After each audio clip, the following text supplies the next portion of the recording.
Good morning, Your Honor. I'm Second Lieutenant Gabriel C. Banoya Jr. And ako yung XO ng 61st DRC, Your Honor.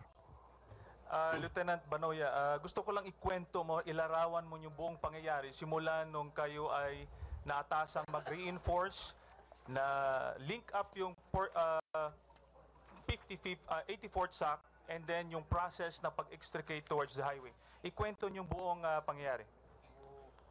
Bali, Your Honor, nanggaling akong Tacorong City, the 601st Brigade Headquarters. From there, Your Honor, nautusan kami na mag-move puntang Sharif Agwak. Mga estimate ko na arrival namin mga 3:30 dito sa Sharif Agwak ng hapon, Your Honor. From then, nautos kami, ang first na mission namin, route security from Nabundas detachment to Tuka crossing. From that point, Your Honor, pagkatapos ng briefing, nag-proceed kami sa area. So habang dinideploy ko yung tropa ko, sa point na yon, nagkaroon ng another mission. May change ng mission. So ang advice sa akin ng S3 ni Operation Officer ni Colonel Feliciano, mag-proceed kay Colonel Bautista para ma-brief about the mission. So nag-arrive kami sa TCP ng 45th IB sa Army Dinions kay under Colonel Bautista, Your Honor. So from that point, na-brief kami for extraction. Si Colonel Bautista yung nag-brief sa akin.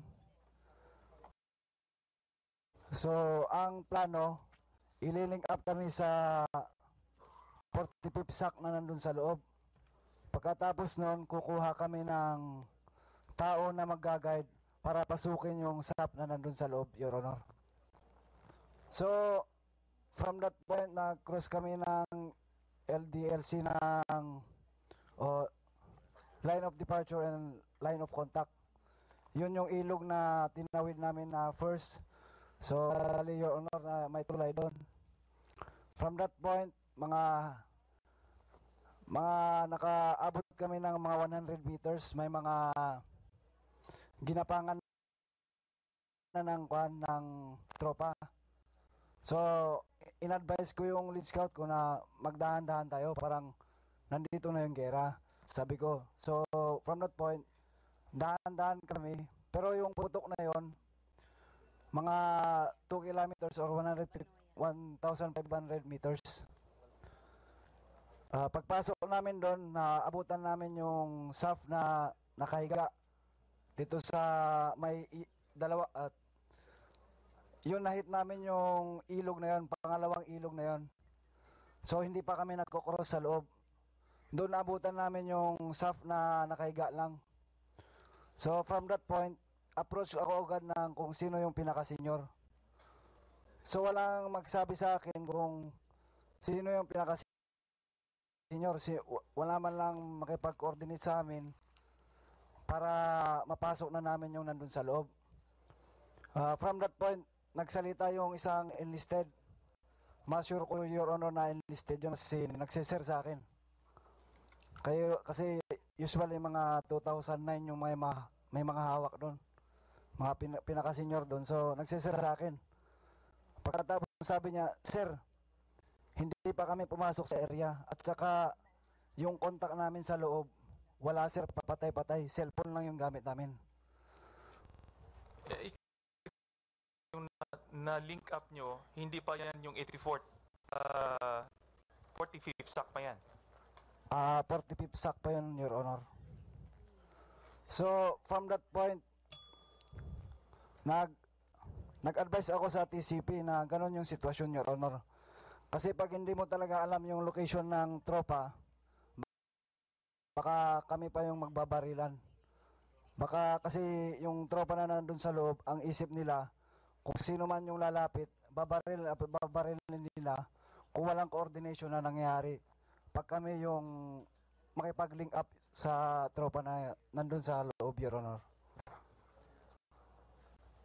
So, from that point, Your Honor, nag-advise ako sa 45th TCP under kay Colonel Bautista. Kaya hindi pwedeng pumasok. Ganito na yung sitwasyon sa area. So, ang sabi ng TCP, mag-hold muna tapos mag-observe ng white phosphorus. So, Mga anong oras yun? mga 5:30 ng hapon na yun, Your Honor. Please continue. So, from that point, Your Honor, pagka-observe namin ng white phosphorus, nakapagbigay na kami ng location namin at saka yung azimuth at saka distance ng putok. Pagkatapos nun, paggabi na yon, kailangan kong makapakuha ng defensive position. So bumalik ako sa area, yung malapit sa kalsada, para makapag-briefing at saka mapagplanuhan kung paano papasukin yung 84th SAC. So from that point, sinabi ko sa 45th SAC na doon muna tayo kasi hindi to defensible. Pagkatapos nung nakuha namin yung defensive position, kumain muna kami at saka pinakain namin yung SAP kung anong meron na kami. Binigay namin lahat ng mga pagkain namin na dala. Kasi from umaga hanggang hapon wala pa silang kain at saka wala pang tubig. Yung mga SAP na kasama namin.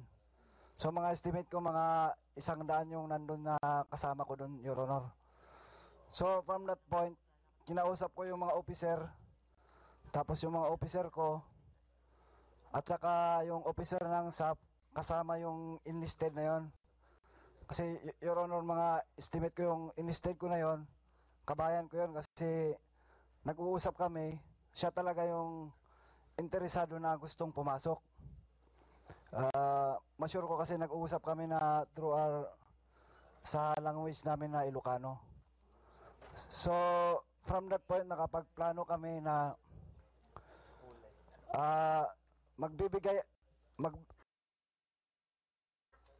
sa akin yung 2 platoon galing sa kumpanya ko na 61st, tapos isang platoon na composition ng 45th Infantry Battalion under kay Colonel Bautista. Tapos makapagbigay sila ng isang platoon from the SAP.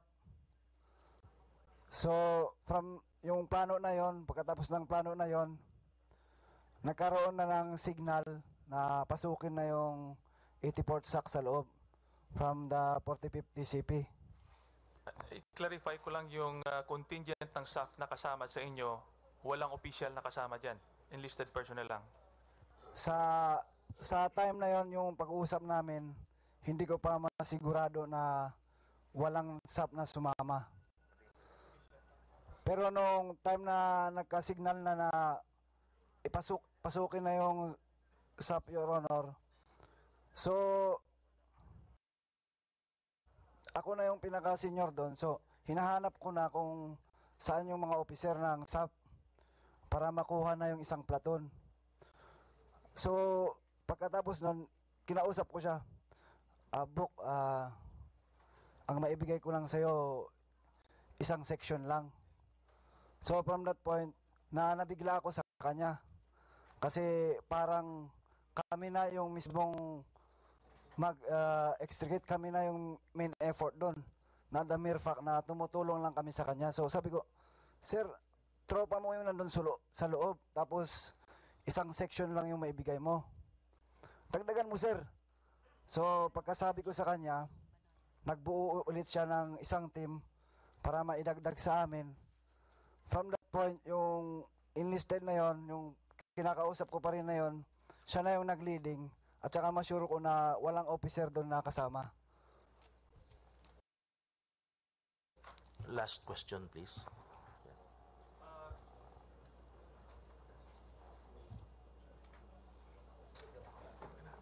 Mr. Chair, nagkukwento po siya. Actually, isang question lang po yun. So, wala pa sa akin. Ho. Please Nagkukwento po proceed. siya. Please continue, Lieutenant Banawi. So from that point, Your Honor, yung pagpasok na namin, so composition na namin, mga 2 platoon ko, isang platoon kay Lieutenant Concepcion, tapos isang platoon ng SAP na walang kasamang officer, mga 24 sila, Your Honor. So pagpasok namin, after mga 400 meters, pinull out yung platoon ni Lieutenant Concepcion para mag-secure sa TCP ng 45 IB. From that point, pinull out siya, tapos pinagpatuloy namin. So kami na lang yung sa 61st DRC, tapos yung isang platoon ng SAP na pumasok. So yung point na yon, pagpasok namin, na link up namin yung SAF kasi mga 4 yung gamit namin na night vision goggles. Ito, Your Honor, yung gamit na pwede mong makita yung tropa kahit gabi. Pero ang ginawa ko sa plano ko, dahil walang radyo yung SAF, pinagitna ko sila. Isang team ko ang mauna, susunod ang isang team ng SAF, tapos 2 team ko under ng platoon ko, tapos susunod na yung SAF, tapos yung platoon ni Lieutenant Mateo. Kasi wala silang radyong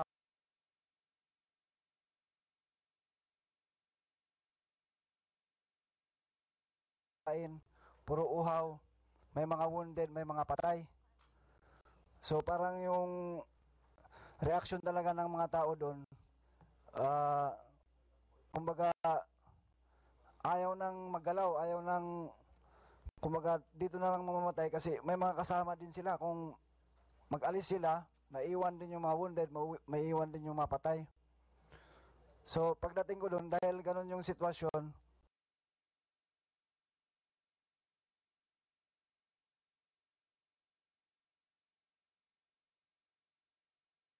at saka hindi mo masabi kung mamukhaan yung tao, basta alam mo SAP yan, at saka ituturo nila kung sino yung pinaka-senior. Dahil sa sitwasyon na yon,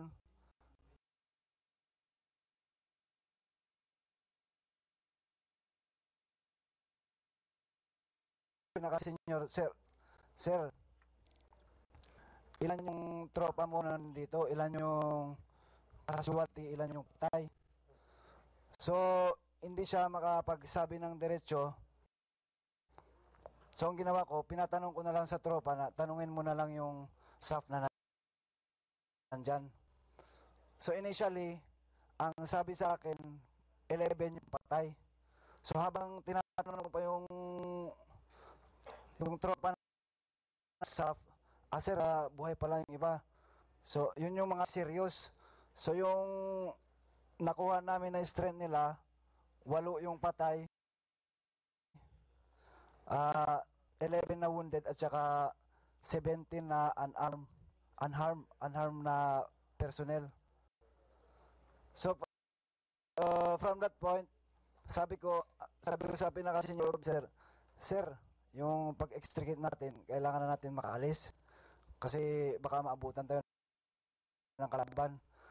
So ang gawin natin, sir, ako yung magiging leading platoon, lahat ng SAF gitna, tapos yung rear platoon, gagamitin ko yung isang platoon ko para sa security natin. So wala ka nang problema sa security, sir. Basta ang magawa lang doon, ma-extricate yung tropa na mga wounded at saka mga patay. So yung SAP na kasama ko na 24, sila na rin yung magbuhat sa mga patay at saka sa mga wounded. Pero nung hindi na makaya, so ginamit ko na yung tropa na iba, na ginamit ko, sabi ko na sa tropa na tumulong na kayo kasi hindi kaya na ng 24 na SAP na dala namin. So nagbuhat na rin sila ng patay at saka yung mga wounded. Sir, kung pwede, yung patay muna yung hawakan ng SAF tapos kami muna yung wounded. So sige, sabihin na lang natin yung SAF. So pagkatapos nun, nag-extricate kami, hindi pa rin makaya yung yung movement namin kasi ang dapat ang nasa harapan siya yung magdedesisyon kung mag-move o hindi. Kasi sa area hindi natin alam kung may mga kalaban pa. Pero actually may mga sumusunod pa rin na mga flash.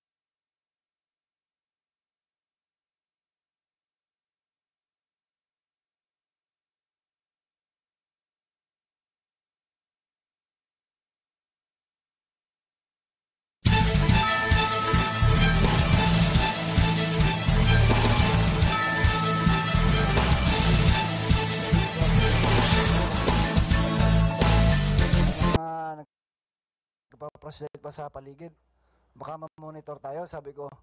So, at saka gustong-gusto niyang mag-alis kasi masabi ko na gusto niyang mauna kasi the time now is 2 o'clock AM. Gaganyan-ganyan siya.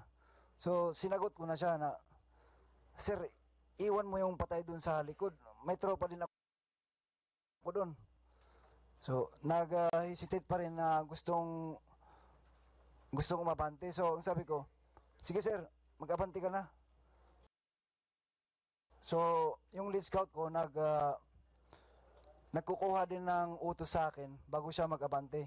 So, nung nalaman niya na hindi niya alam kung saan magdaan, bumalik na lang tapos umupo.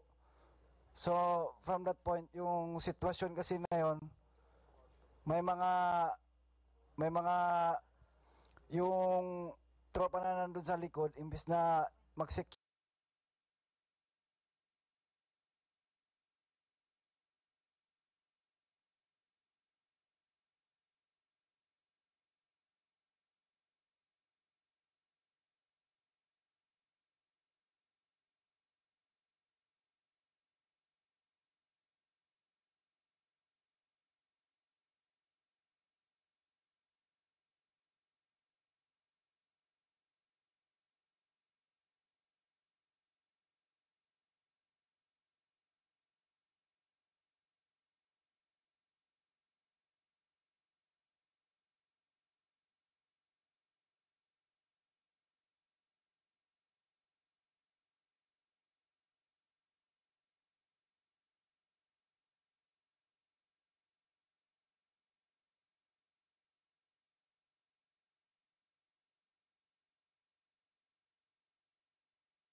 Bali, ang nangyari po nun, tuwing nag-hold po kami, bali yung ibang SAF po, iniwan po nila yung ibang gamit nila. Bali, tuwing nag-hold po, may iniiwan po na bandolier, Kevlar helmet, pati po may mga baril na rin po. Bali, ang nangyari po nun, tuwing nagbababa po sila ng mga baril, tsaka gamit, kami po yung tumitingin sa likuran, titingnan po namin through using NVG. Nakita po namin, balik kami na lang po yung nagpupulot sa likuran. Bawas ang ginagawa nila, tatayo na lang po, didiretso lakad, kami na lang po yung pupulot sa likuran bago umabante. Tapos may isa pa pong time na may mismong tropa nila yung naiwan sa SAF. Mabuti na lang po, yung vest po nila, meron pong nagliliwanag kapag tingnan mo sa NVG. Kaya through NVG po, titingnan po namin, may lumiliwanag po sa malayo. Bali, ginawa po namin, nilapitan po na sa akong tropa, pagtingin kung bakit umiilaw, isa po palang miyembro ng SAF. Ayun, nakatulog po sa may likuran ng maisan. Balik kinuha po namin. Nung naglalakad na po kami, doon niya po naalala yung baril niya. Kaya ang ginawa namin, binalikan namin, kinuha namin yung baril. Pero kami na rin yung nagdala ng baril. Bali, ang nangyari po nun, sa mga tropa, hawak po namin yung patay, ibang gamit. Sa isang patay po kasi, ang nagbubuhat po sa amin is 4 na tao. Kasi po mabigat. Sa 4 na tao po na yun, isang tao po yung binubuhat nilang patay. Minsan naman dahil kulang kami sa tao,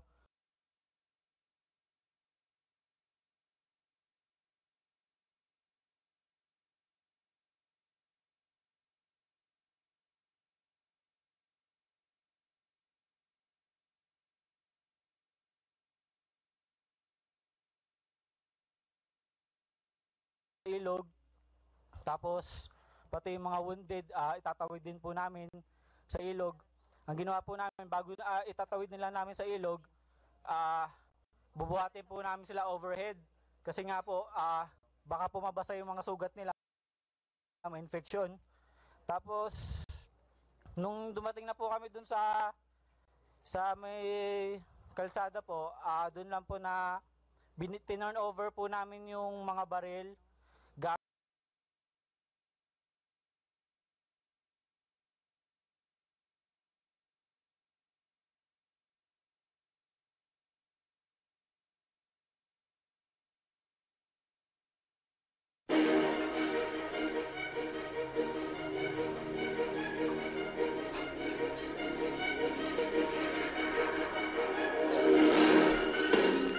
DXMO Special.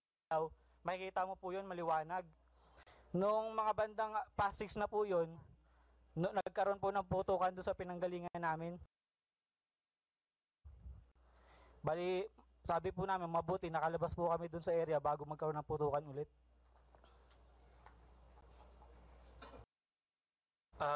Thank you, Mr. Chair. I understand I don't have enough time, but I just would like to show na hindi po nagkait ang ating armed forces para tulungan ang ating PNP SAF dahil kapatid po natin niya sa serbisyo, hindi po nagkait tayo ng tulong. Otherwise, hindi lang po 44 ang namatay sa PNP SAF. And with that, in relation to that, Mr. Chair, I would like also to include all other members of the armed forces to be part of the executive session so that we can discuss in detail some other issues that were not discussed by the resource person, the lieutenants. So in that, with that, Mr. Chair, thank you very much. Thank you very much, Congressman Gary. Request noted for the invitation of AFP officers. And I have follow-up questions lang po. Ito yung mga statement ni Lieutenant at saka ni Sarge at saka yung nagsalita kanina. May question addressed to General Magalong. Included yung mga statement nila sa BOI report natin. Sinong na-interview natin sa Yes, sir. AFP? Kasama po yung statement, sir, nila sa BOI report natin, including that of